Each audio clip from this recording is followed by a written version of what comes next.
Welcome to part 2 of this week's ELA lesson. What I'm going to be doing is reading the first section of this week's chapter, and we are going to go over the main idea together. And what I'm going to have you do is help me provide details to support that main idea. What I mean by that is I will read the section.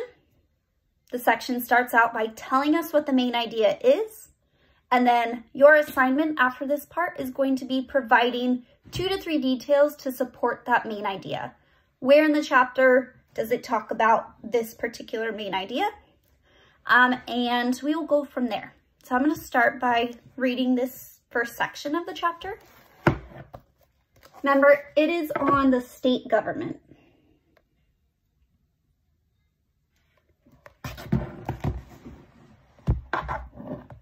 This section, Washington's Constitution. The main idea here is that Washington's government has 3 branches that make, carry out, and explain the meaning of state laws. The United States government is not the only type of government people in Washington have. They also have state and local governments. Like the national government, Washington has its own constitution. It lays out a plan for state government. Washington's Constitution was written in 1889 and is still in effect today. However, many parts of the Constitution have been amended or changed. For example, in 1910, an amendment let women in Washington vote in state and local elections. Reading the caption for this picture here, it says, "Women voters. Women in Washington gained the right to vote 10 years before the right was guaranteed to all female U.S. citizens." The next page.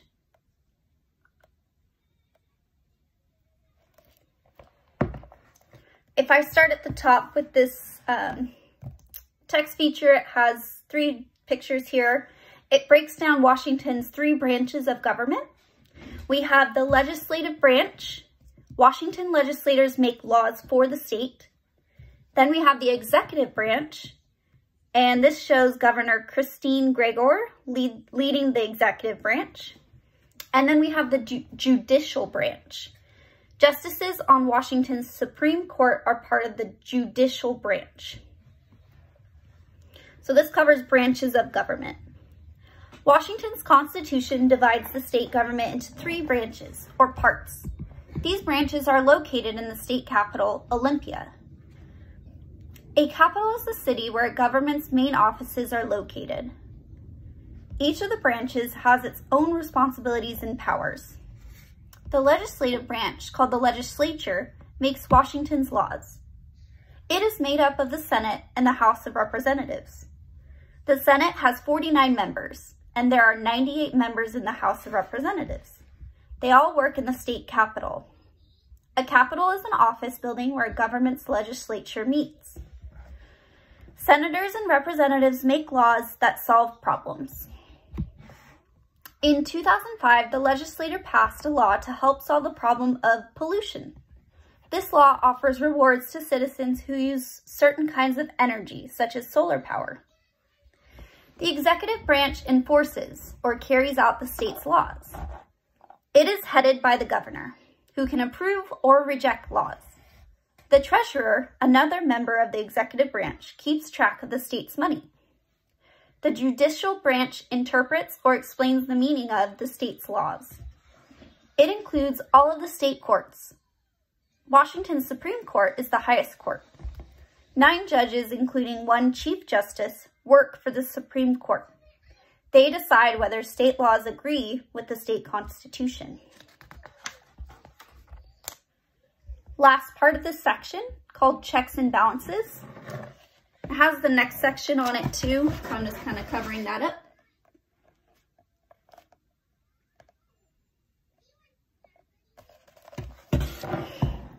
Checks and balances.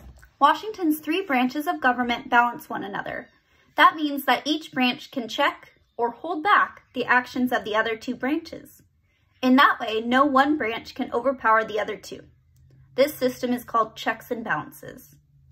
For example, the Senate can write a bill. A bill is an early draft of a law. If most members of the Senate and the House of Representatives agree with the bill, it goes to the governor for approval. The governor then can sign the bill into law or veto it. To veto is to stop a bill from becoming a law. Washington's Supreme Court can later decide that the state's constitution does not allow the law. The law would then no longer be in effect. So after listening to that first section of this chapter, remember, if I go back to the main idea on the first page here, the main idea for this section is that Washington's government has three branches that make, carry out, and explain the meaning of state laws. So if that's the main idea, your job is to figure out 2 to 3 details that support the main idea. The assignment will be linked after this video, and it will have the directions in it, but this would be a good time to go back, listen to this video again, reread any parts that may not have made sense the first time. But remember, we already have the main idea for this section, so I'm asking that you provide details to support that main idea. The next section, I'm going to read it all the way through, and I'm going to have you pick the main idea with supporting details. So here I gave you the main idea, you're just working on details. The next part, you're going to be pulling the main idea with supporting details on your own. If you have any questions, please feel free to reach out and listen to part 3 for the next part of this assignment.